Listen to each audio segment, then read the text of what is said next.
This time on Graveyard Carz, Mark blocks the Hemi Charger. AMD breathes new life into the Phantom Cuda. The team moves to the new shop, and they rush to complete the drivetrain in the 383 Cuda. Coming up on this episode of Graveyard Carz.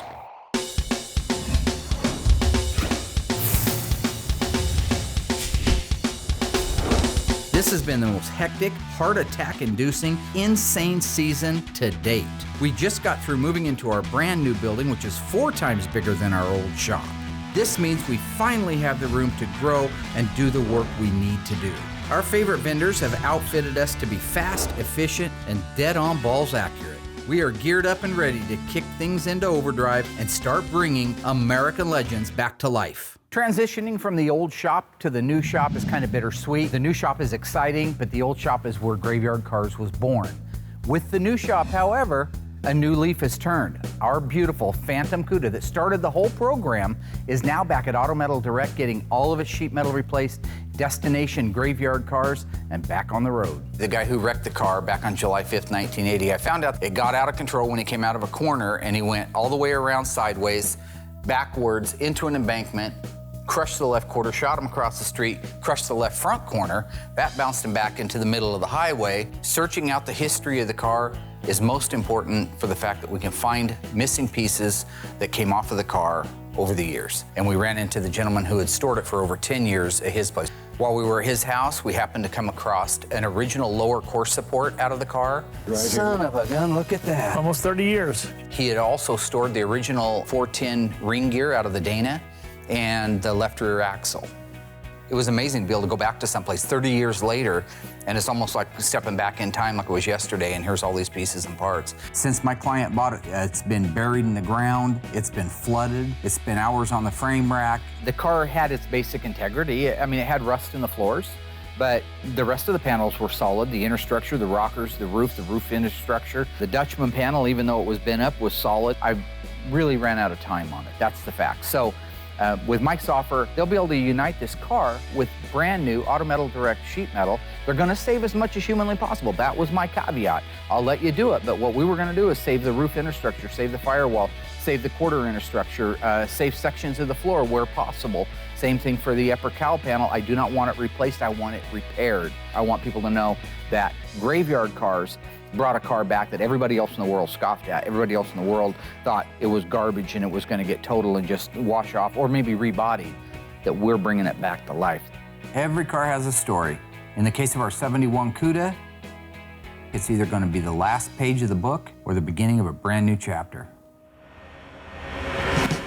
While the legendary Phantom Cuda is back getting worked on by AMD, I have one more task to finish at the shop now before we start moving cars and parts and pieces over to the new building. And that is the final block on our 70 Hemi Charger. This line, this protruding line, is a style line. This one down here lower, starting on the fender down to the lower part of the door, and it fades away into nothing right here. This one, an upper line, follows out of this lower scallop. Goes here, and then you watch that line come all the way down into the quarter panel and end, pick back up here, and go to the back of the rear body panel. When you're talking about a 70 Charger, those are dear to my heart.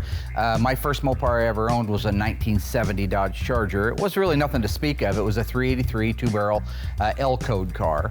It was burnt orange like our Hemi car. Mine had a white top, but I had burnt orange interior. I just have fond memories. I think they're one of the best styled cars, even though a lot of guys like the 68 and the 69, which I of course appreciate those. Not as much as I do the 70, the looped front bumper, the styling, so many things about that car, just when I see one instantly trigger old feelings, old emotions of when I was a kid and when I was having fun, just like we all do when we look back and see pictures of our old cars. When you're talking about this car, this burnt orange with a black top, black interior, you're talking about one of 56 cars made. Just to put the rareness into perspective, in 1970, General Motors made more Z28 Camaros than Chrysler made Hemi muscle cars from 1967 all the way through the end of them in 1971. That gives you an idea how rare when you start talking about the big elephant 426 Hemi option cars are. I just like to go through, put my lines every once in a while so I can reference them right on that mark. Hold this way out about where it's gonna go. Started there. Yep. So now I've got the top half of the door, the top half of the fender. Before you paint a car, it has to be prepped. And part of the prepping is sanding it. So if you're gonna sand the car so that you have adhesion for the paint, you might as well block sand it and make sure that the panels of the car are flat and true before you lay your paint out. So now all I'm trying to do is get from 80 out to 320 grit paper without causing any problems. We know there's no problems, but if I go Johnny Bananas on here and I just start not caring about anything going on, all that work I put into making my style lines will go away. If you want a car to turn out flat and to turn out glossy and look like a sheet of glass, that's where the cross sanding comes in, or block sanding. You're not just taking a flat block and blocking the side of the car or sanding the side of the car. You're actually going at it in a cross hatch fashion. You're coming down this way and then making an X like that. By covering those two directions, there's no low spots left. You've picked it up this way, you've picked it up this way. That way, when you stand back, you wet it down with some wax and grease remover, you got a sheet of glass. And so, as I'm sanding here, you can see the guide coat falling off, the black guide coat. You can also see these scratches, the remnants of these scratches disappear. Now I can tell as I sand if I've got a low spot. I can feel the way the paper drags. You can see that even me, this is how easy it happens. This is why I do all my checks and double checks. When I laid my tape line out, I didn't come back to the middle of the fender well and see that that's actually my line. So I'm a little bit high. I'm good at the back. You can see right here, there's my blue line. And I'm good at the front, there's my blue line. But I'm off just a hair in the middle. So I'll retape that and I'll just hit that real quick.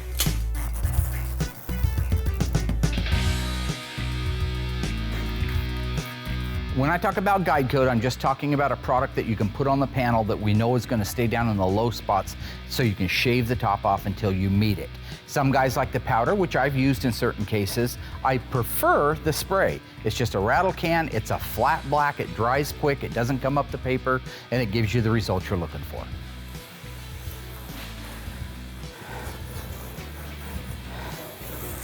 And there we got a nice line.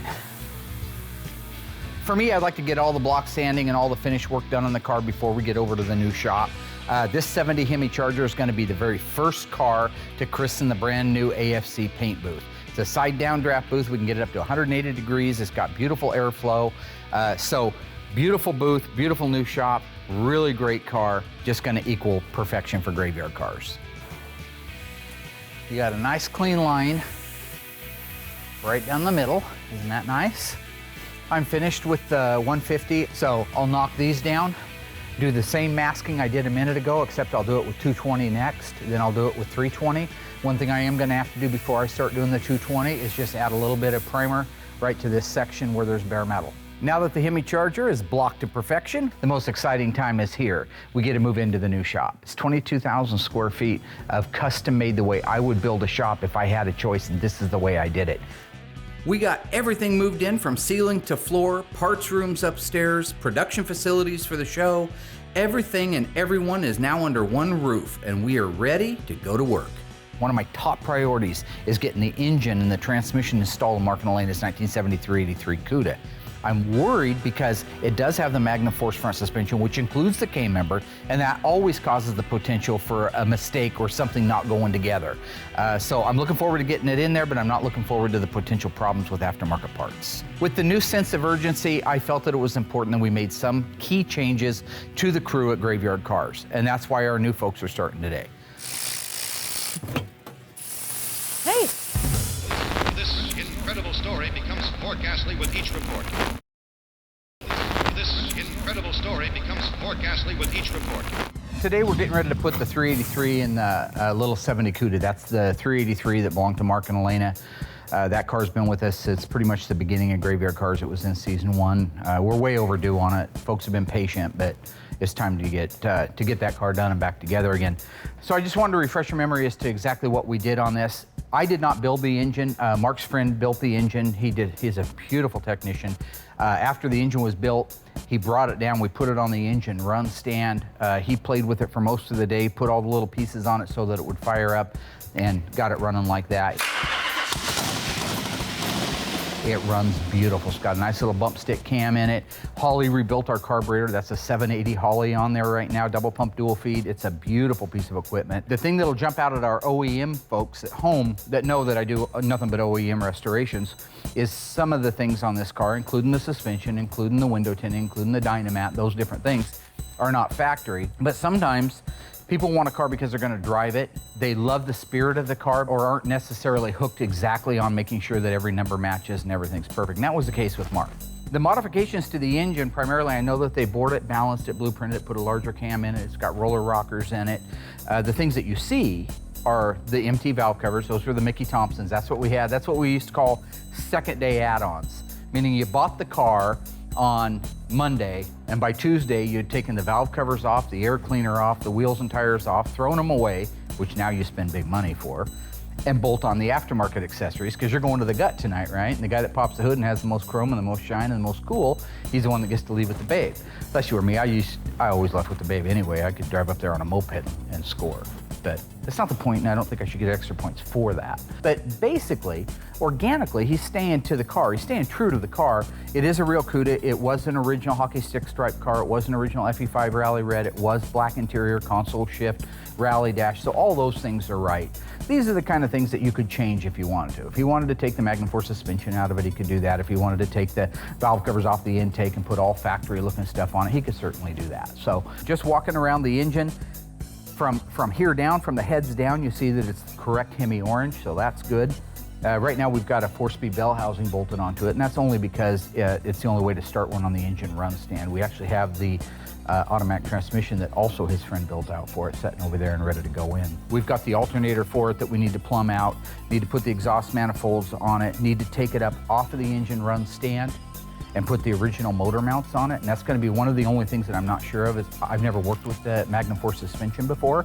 And so I don't know if when I put these mounts on here with the rubber insulators at the bottom, in this case neoprene, if they're gonna line up or if I need another adapter. If it does, then all we do is move this back over to the other area, raise it up in the air, put the transmission in it, lower it down, and now we've got a car that just needs a little bit of plumbing and it's ready to run. Hey, what are we working on today? One of the newest additions to Graveyard Cars here at Welby's as well is my daughter Alyssa. She was with us back in season 1. I had brought her in to do some history and research on the car. She's gonna be my HR manager. I need to make sure that the history and the stories, like I shared earlier about people who leave their cars to their families, that we're extracting everything out of that because the backstory of the car in some cases is as engaging as the car itself. Show me how that would go on that. It's just... Show me how that would go on there. Okay. Okay. So we're gonna line it up, right? Yeah, and that's if you want the exhaust to come out the front right over the top of the fuel pump and burn the car to the ground. Oh, so this is wrong? Yeah. So let's Why get would to you one. set me up like that? I just you know wanted I to don't see know. if you should know that. We built Why would cars they do that together to as somebody? kids. It You almost literally killed matches. him. You almost killed him. Okay. Now this would be the one for the passenger side, and we're going to want the exhaust to be away from the fuel, just as So a not- stroke of luck. So not right there then? Okay, but now you want to burn a hole in the hood, and I don't know why you wanted why to burn a does hole this in the match up hood. so many different This ways? is the exhaust.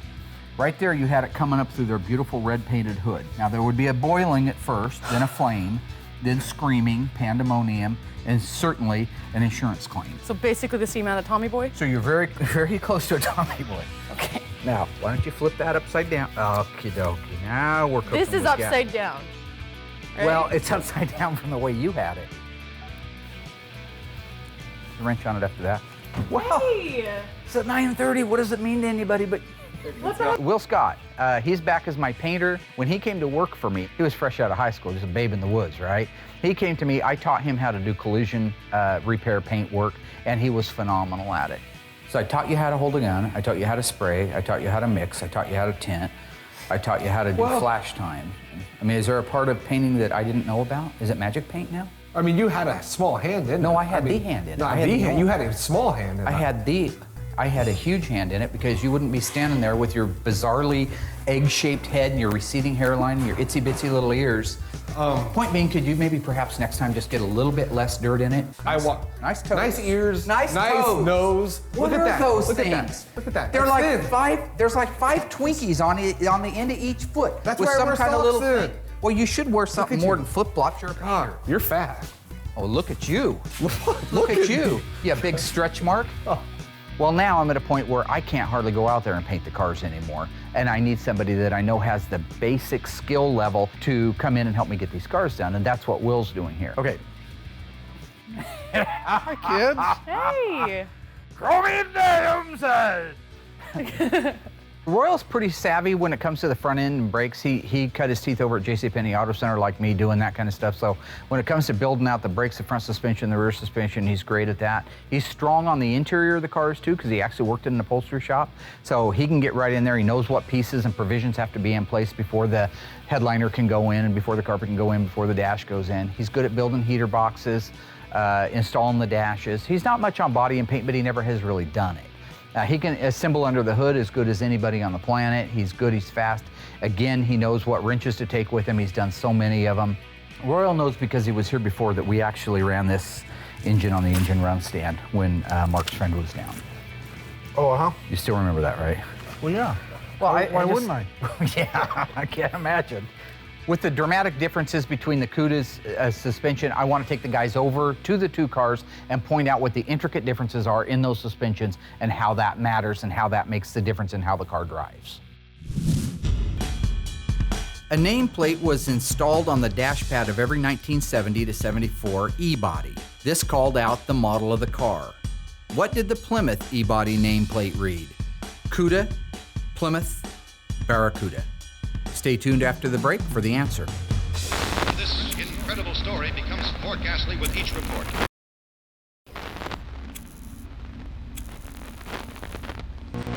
So what did the nameplate call out on the dash pad of the Plymouth E-body? The answer is Barracuda. Whether you had a Cuda, a Barracuda, a convertible, a Hemi, a six-cylinder, any of them on the planet, your nameplate would have called out Barracuda. This incredible story becomes more ghastly with each report. While I have 100 things going on here, it's comforting to know that AMD's doing our Phantom Cuda for us. It takes a very skilled body man to install those panels, and I feel very good that our friends at AMD are doing that for us. Sometimes the parts just don't profile 100%. The deck filler is extremely close, but to make a really nice car, I'm going to use a stretcher, and I'm going to stretch the back flange to put a little more curve, and it'll match the quarter panel a lot better.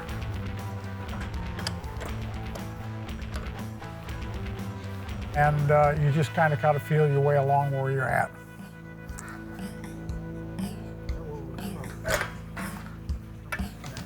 It won't take much.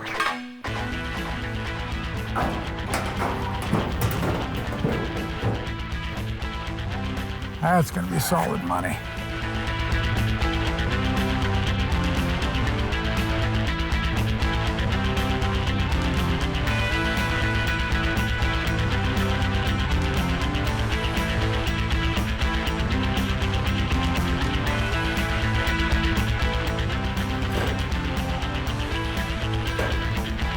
I can't wait to get the Phantom Cuda back. Very excited about seeing that.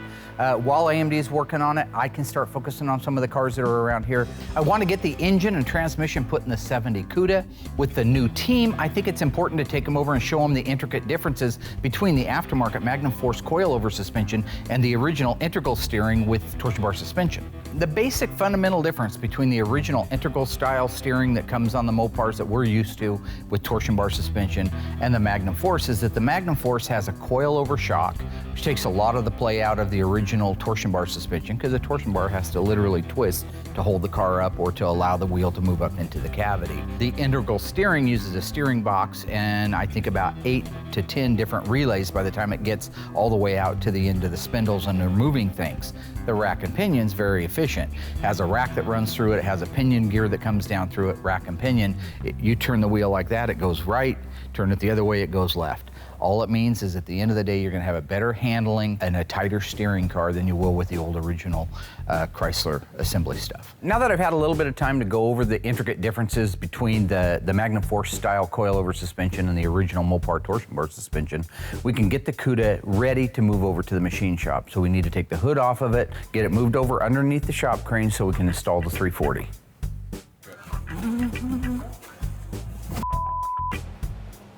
You don't sneak up behind another man. It's weird. Okay, let's lift this engine off of here as friends. As friends? Yeah. What are you doing, Ariel? I'm gonna they make a plate, a lifting plate that bolts on in place of the carburetor. Okay. That has 3 hooks in it where you can hook it with an engine puller. This will be coming off next. Only thing I've been trusted so far. Well, why don't you come on over here and you can take this little radiator hose off. So that thing is Ooh, are you stuck. sure? Okay, who's done this? Why did this happen? I hear a Gregorian chant. A Gregorian chant? You know, when the things start that? burning? What is wrong with you? Does that go in from the... Inside out, usually. Okay. That's what I was... That's what you was trying to remembering? remember. So we're putting this on it so that when we stick it in the car, is there like a part that this is gonna latch to, or Yeah. will you show me? This one goes right here. That bolt that is in So there. this pull right here is gonna go through right Yep, there, and through then there. that's what the other side. Okay, and that's gonna keep it in the car. I think that it's important for my daughter to learn the cars from a mechanical standpoint. She worked with me as a young girl, and now she's back. I want her to have her hands dirty. I want her to break a couple of nails. And I think it's a good skill set to teach anybody, especially, you know, my daughter. Okay, up. Good. Okay. Okay, go on down, slow, Will. That's not what I'd call slow. Well, no, it's not optional. It's either up or down. So it's not like bunny rabbit. Okay. Down a little more. Stop, crazy son of a... Okay, it's only 1 speed. Backwards. It's tough enough that Will's running this engine up and down like Bobo the circus monkey, but now we've actually got another problem, and that is that the oil pan is not clearing our K-member. That means problems. That means we either got a motor mount wrong or the cross member's wrong. Something is wrong. Well, I think you're a dumb son of a... Put the motor mount on the back side. Mine's probably right. No, yours is 1/2 inch off. 1/2 inch how? It's back too far, same as those. It is? Yeah. Looking at it, it looks to me like possibly the engine mounts, the OEM engine mounts, aren't lining up correctly with the aftermarket K-member. And what do you think I don't have in stock? We're an OEM restoration shop. I don't have aftermarket motor mounts in stock ready to go in. Well, hey, it's a learning curve, you know. We've never done one of these before. That's why I love my OEM stuff. Or listen to directions, I guess. I don't know. Crap. This incredible story becomes more ghastly with each report. This incredible story becomes more ghastly with each report.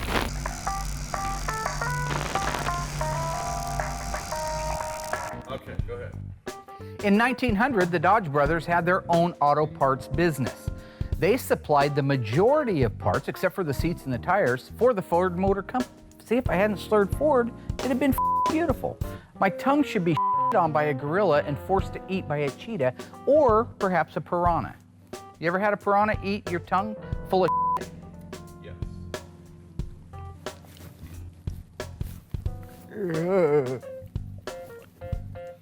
you again, Aaron Smith, yes. It's like spraying on something. Did you really just do that?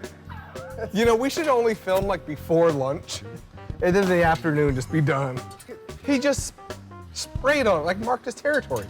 Yeah, like a cat. I'm loving on my people. This is how I love my people. Michael, do you want some love? I know. You gotta relax and let the hate out and let the love. You want it? You want love? This incredible story becomes more ghastly with each report. This incredible story becomes more ghastly with each report. Down a little more. Stop, crazy son of a... Okay, it's only 1 speed. Backwards. Now we've actually got another problem, and that is that the oil pan is not clearing our K-member. That means problems. That means we either got a motor mount wrong or the cross member's wrong. Something is wrong. Well, I think you're a dumb son of a... Put the motor mount on the back side. Mine's probably right. No, yours is 1/2 inch off. 1/2 inch how? It's back too far, same as those. It is? Yeah. Are those offset? Yep, they are. Well, hey, it's a learning curve, you know. We've never done one of these before. That's why I love my OEM stuff. Or listen to directions, I guess. I don't know. My knee-jerk reaction to the engine not fitting down on the Magnum Force suspension was that we had a problem with the engine mount, so we're going to have some type of a modified mount. I don't think that's the case. What the problem is the owner installed the low-profile 6-quart 70 and 71, 440 and 426 Hemi oil pan on the engine. So the deal with that is it allows 6-quart capacity, but it has a lower profile and the sump has moved forward in it. Because of that, that pan is hitting the crossmember when we try to drop the engine down onto the crossmember. So what I think is we change it back over to the original 402 5-quart oil pan that has the sump moved back and is a higher profile, and it should clear the Magnum Force suspension. Having the new parts room is a great example of us starting a new chapter at Graveyard Carz. In the past, we didn't have room for a parts room, let alone the organizational skills to be able to have the parts in stock. I love the idea that now we have a parts guy that's full-time. I can tell him what we want to stock in inventory and know in my mind when I need that part, I can walk upstairs instead of waiting 3 days and ordering a part from the other side of the country. I can walk upstairs, have it in my hand in 5 minutes and start working on it. Hi, is this Robert? I'm doing good. This is Alyssa over at Graveyard Carz. How are you doing today? While I'm working on solving the problem with the engine mounts for the 383, I sent Alyssa up to her office. We need a new body man, so I gave her a list of things that she needs to look for. We're looking for somebody with their own tools, have to be experienced and certified, and a good headshot. So you have no work history. Do you have any experience on working on cars at all? I think my strangest call was probably the one that kept asking me if I was a narc or if I was the police. No. This is Alyssa over at Graveyard Carz. I'm not a cop. I'm not sure what a narc is. Sir. Goodbye. It was terrible. And then my dad decided to play a joke on me, so it honestly was just a waste of my time. Hi, is this James? It's James. What's your last name? It's Gum. It's Gum. G-U-M-M. My mom was a crackhead. She couldn't spell my name, so I left the hospital with just James. What's... Hello, are you there? Really? Really, Dad? You don't have better things to do? I have better things to do. What are you doing? You know, I like to have fun. I'm a practical joker. I really didn't think I'd get that far. She's not reading the resumes like she should. Applicant's name, James Gum. And I misspelled James and Gum, okay? Just like in the movie. Place of residence, a hole in the ground. Favorite product, Jergens lotions. Okay, those should have all been, you know, favorite hobby, skin and women. I mean, you know what I'm saying? I really didn't learn anything. Maybe don't put an ad on Craigslist. Yeah, there was a couple people that sent in some headshots that I thought were pretty good that my dad would be interested in. Here's the thing, we need to have a sense of urgency around here, so for us to continue that sense of urgency and stay on track for the fast pace that we've set, we need to get the engine installed in the car today. Now that I've got it all scuffed down, all I have to do is use wax and grease remover to clean all the pieces and the parts to make sure that they're chemically ready to paint. After that, I'll walk in and mix up the original acrylic urethane Hemi Orange EV2 engine paint, which does not have the metallic in it like the actual car paint does. That is a single stage urethane, mix it up, catalyze it, and I'm ready to spray.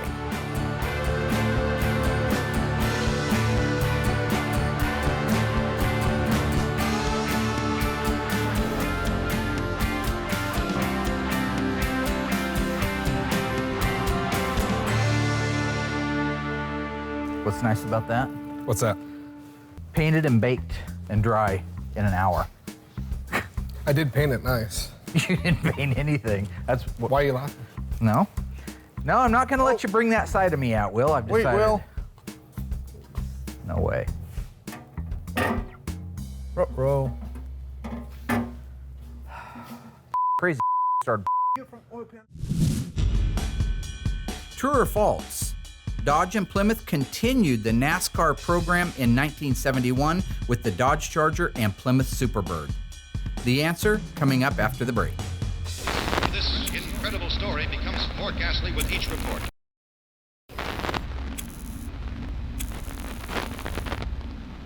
So, did Dodge and Plymouth continue the NASCAR program in 1971 with the Charger and Superbird? The answer is false.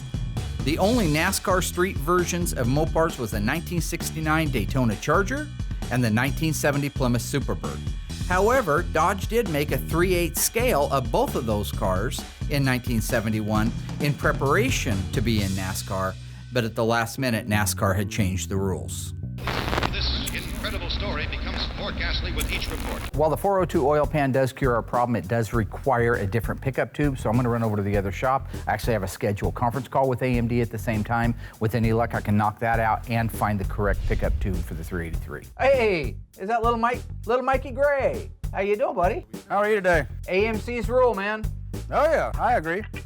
He's an AMC guy, so I got to kind of play to him. If it wasn't for Mopars, you wouldn't have anything to do, would you? That's it, that's it. Oh, there's the old Phantom car. Look at that. Now that's the real thing. There's the roof. Okay. Let me watch in on this. It's starting to look like a car. Boy, that's looking a lot. Wow, you got the quarters on? A lot more than Wheelhouse. last time you saw it. Upper deck filler.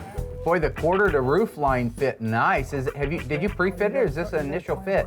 It's been pre-fitted, but they've already got the quarters welded on it mostly. Do the drip rails, they go on, they get sandwiched in between there? Are they already on?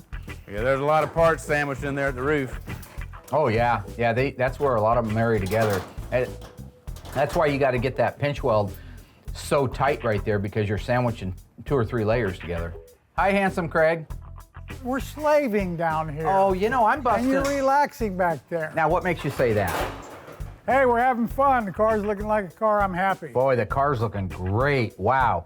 Craig and the guys are doing a phenomenal job on the Phantom Cuda. Absolutely beautiful. I don't think we'd do any better right here. There are just a few things that are very important, very critical that he preserve on the original 71 Phantom Cuda. Hey, Craig, did you do spot welds on the shock towers to apron? Yeah, it's all done with the Pro Spot. Beautiful. Down the floor on the inside to the inner rocker. Right. Look all at that. Spot welded right through the torsion bar cross member. Turn back there, look at the frame rail. Oh, wow. Now, how did you spot weld those? Did it with the fender wells out. I mean, if you look up the sides, when you turn the camera this way, you can see we're spotted all the way through the car. Absolutely. Yep. Well, we worked our asses off to do it. Let's go to the back. Oh, it looks great. I know how much goes into that. I've done it. I've been there. Look at that wheelhouse. Beautiful. Now, the wheelhouse a little wide. We'll trim that. You'll trim that, yep. See, me and Craig are talking like that. That's what we do, okay? Because this is, we're talking in a level rarely heard by humans. Down here. Huh? It's also in the package, in the, you probably call it a Dutchman deck filler, spotted underneath. And there's the gap on the door. Look at that. Oh, that looks great. So almost looks like I did it. We'll come through the car and we'll spot weld the roof to the quarter panel. The quarter's already spotted to the inner structure. Right. We'll run a spot welder down the drip rail. Right. Around the front and back glass aperture. That's the tub of the car. Yeah. Wow. You've just fast forwarded us about 2 months. Thank you so much. The guys did a phenomenal job on the Phantom Cuda. I could not be happier. They did exactly the way we would do it right here. This car now has its shot at the title again. After 30 years, 3 decades of sitting, being forgotten, ignored, and kicked to the side, it's coming back to Graveyard Carz for its new life to begin. Okay, big boy, we're going back to work. Have fun. See you guys. Good Bye. to talk to you. All right, you too. Bye. As soon as I got off the phone with AMD, I got a call that they actually found a brand new pickup tube in stock at the new parts room. So I'm heading back over to the other shop right now so we can finish working on that 383. This incredible story becomes more ghastly with each report. This incredible story becomes more ghastly with each report. The guys at AMD did a phenomenal job on the Phantom Cuda. I could not be happier. They did exactly the way we would do it right here. It was such a help. This car now has its shot at the title again. After 30 years, 3 decades of sitting, being forgotten, ignored, and kicked to the side, it's coming back to Graveyard Carz for its new life to begin. While I was upstairs, I decided I'd stop by Alyssa's office and check in, see how she's doing on applications, see if she's got anything golden for me. Why is the desk up so high? What am I, Vern Troyer over here? Lower the desk down, talk to me. These are awesome desks. It's a power by the way. thing. Keep coming down. Oh my God. Is that better there for you? How are you liking it? Looks good, I love it. I love the window. Okay, what do you got in the way of resumes? Talk to me. Okay, so I've got a few people. It's going pretty good. I had a few picked out for him. They all met the criteria that he was looking for, which was they needed to have their own tools, they needed to have their certification, they needed to have some experience. And then also he wanted a headshot. 0, Why? 0. Well, for one, to be honest, way too happy. Way too happy. Nobody should be that happy. This is what you're down to right here? I can show you the other people that applied, but I felt like these are the most qualified. He's certified? Yeah, but I don't think he has any of his own tools. That was the only thing. Dave was the one that caught his eye, which kind of surprised me. Turns out that I think that my dad, his most important criteria to meet was getting a headshot. I like this guy. The first guy though had... There's a lot going on in this guy's head, and that's what I was trying to teach you before, is look for the signals that a person can put off to. You want to know why I do a headshot? This is why I do a headshot. I can tell from a person's look on their face. They say don't judge a book by a cover, but whoever said that never worked at Graveyard Carz and certainly never worked at Welby's Collision Center. Okay? That's your guy right there. Get him in. I like him. I honestly think it was so that he could find the most ridiculous looking person so that he could make fun of them. But I mean, here's Dave and here's my dad. So. I hope that the changes we made to the 383 allow the engine to go in and set in place. If they don't, it's going to set us back. And with the new regime, with the new protocol, and with the new movement of Graveyard Carz, we're not losing days anymore. Hey, we're golden. I don't believe it. The bald son of a Hey. Who painted the oil pan? Oh, I painted it. You didn't want to get it covered?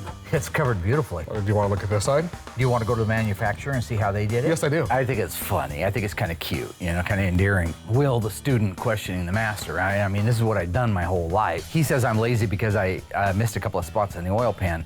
What he doesn't realize is when those engines were painted, the whole bottom of the oil pan had hardly any paint on them. The only thing that really made it to the very bottom plane were runs. This looks exactly like you were too lazy to turn your gun the other way. No, these were painted on an assembly line. They got the sides really good, but this back got a little bit I wasn't lazy. Gonna say That's anything, OEM, okay? So I'm sorry it's not a Slam Chevy Love with a V8 in it Well, that you can relate to. Never had it. Okay. Slam Chevy Love. Well, this is OEM, baby.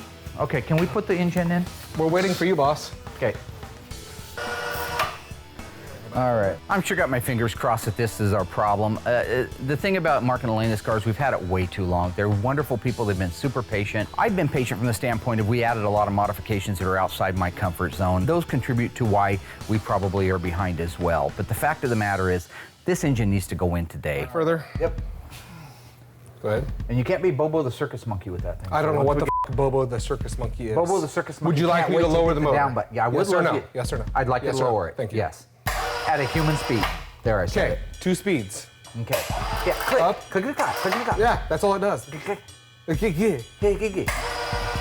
You just gone bananas? No, it doesn't go. Do you see it going slower? Do you see like another option? There's no rheostat, I understand that. But is your thumb made out of concrete? Does it just fall on it and you can't move it again after that? Okay, keep going. All right, we're doing good, guys. Now we're getting there. Down a little more, a little cheaper. A little more. Oh, look at that. A little bit more. So we're out of the woods on the install of the 383, set right down. We actually used the original motor mounts, which is really cool. So it was just a modification of the oil pan back to the original 402. Now that that's done, we can load it up on the Stringo, move it back over to the assembly shop, get it raised up on the bin pack, and install the freshly rebuilt 727 Torque Flight. That's just one step closer to having this drivetrain completed. I love that. Look at that jack. Is that awesome or what? Now, normally we don't have to do this. Normally it all goes in from the bottom, right? While we're installing the transmission in the 70 Cuda, I can't help but reflect back and think what a great week it's been. Got the final block work done on the 70 Hemi Charger. It's perfect. It will be the first car to christen the new AFC paint booth. Had an opportunity to call back to Auto Metal Direct and check in on our Phantom Cuda. Looking beautiful. So excited to see that car back in its EV2 Tour Red, that black shaker scoop setting on it. We're talking 108 of these cars made, and it's gonna be live and in person. We finally got moved into our brand new beautiful facility for Graveyard Carz and set the goal to install the engine in the 1970 Cuda. I brought my daughter back to do the history and the research on the vehicles, and my old painter, my old friend Will, is back to help out in the paint shop. What would Graveyard Carz be without my old buddy Royal? I showed the team the difference between the old original torsion bar suspension and integral steering and the brand new Magnum Force coil over rack and pinion steering. In spite of the setbacks that we had this week, Stop, crazy son of a... and the fact that Will can't seem to lower an engine down without just dropping it on top of the K-member, we're back on track. Our new parts room is unbelievable. I was able to find a 402 pan in a matter of minutes, get it scuffed, waxed and greased and painted and ready to go on the engine. In the old days, it would have took weeks to find the part before I could even start painting it. I'm really proud of the team this week. They did a phenomenal job. We got the 383 and the transmission installed in the 70 Cuda. Absolutely perfect. It's all buttoned up. All that's left is a few pieces to go on the car and it's ready to go down the road. That means it's time to update the progress board. I need a visual tool for the team, something they can look at on a day-by-day basis and keep up with exactly where we're at and exactly where we're heading. The first car, 1970 Cuda. When Mark and Elena's car first showed up, it was pretty much a basket case. There was no engine, no transmission to it. The car had been stripped or partially stripped at some point and painted with this horrible yellow primer. Parts were missing to it. We had a lot of stuff to piece together before we could even start worrying about doing the body and paint on it. There it is, disassembled after it came back from the dipper. And this is with the basic body panels just getting started on it. This was with the paint laid out. With the drivetrain installed on the 70 Cuda, there really isn't a whole lot left. We've got some interior pieces we need to finish up. We need to tidy up a few things under the hood, such as some bolt-on pieces that will go on, like the horns and the wiring, a few little things. But for the most part, the car's really ready to go. I think a week or so underneath the hood and inside the car, we'll have that car ready for the big reveal. Next car is the 1970 Dodge Charger RT 426 Hemi 4-speed A34 Super Track Pack in an FK5. This one happens to have a black top V1X.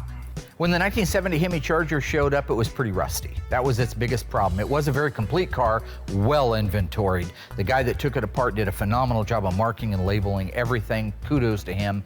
But it was a rusty car and it needed everything. That was our job, is to get it completely disassembled up to the dipper and hope that when it came back, there was some metal left. There was, and we went on to where we are today. Here's the engine on the engine stand with the transmission built out behind it. Everything's detailed correctly. Remember, we've ran this engine on the engine run stand. It runs beautiful. The drivetrain is completely done, including the Dana rear end, and ready to assemble in the car if and when you can ever get it painted. Just kidding. Are you kidding? Are you? So now we still have a little bit of wet sanding and buffing to do on the car, and then the final assembly. The Toro Red 70 Cuda original rear window louver car was very, very rusty. We ended up replacing literally every panel that you could imagine except for the cowl and the firewall and a couple of the frame rails. Everything else on the car was so rotten, it had to be replaced. After doing that, it went right through the body shop, right through the paint shop, came out a beautiful Toro Red EV2. Partial assembly is done, the engine is done, the transmission is done, they are installed. It's a little bit further away than our red Cuda, but not by a whole lot. About 2 weeks in the interior, about another week underneath the hood, a little bit of undercarriage button up, and that car will also be ready to leave Graveyard Cars. Okay, here's the assembly. There's the engine and transmission, power brake system all installed in the car. I think this progress board is a great tool for us to come together as a team, as well as be able to project the next 12, 14, 16, 18, 20 cars that are going to go through. That you see now is just the tip of the iceberg. We got to line up Bill Goldberg's 1968 Plymouth GTX 444-speed convertible car, the 69 Hemi Roadrunner in factory turquoise. We've got the Tribute 1971 Cuda 446-barrel 4-speed car. We've got Garth's 1970 Dodge Challenger RT 446-pack 4-speed car. We have cars on top of cars on top of cars. Next time on Graveyard Cars, Mark paints the burnt orange Hemi Charger. AMD delivers the Phantom Cuda. And the ghouls rush to complete the Daily's 1970 383 Cuda. Coming up next time on Graveyard Cars.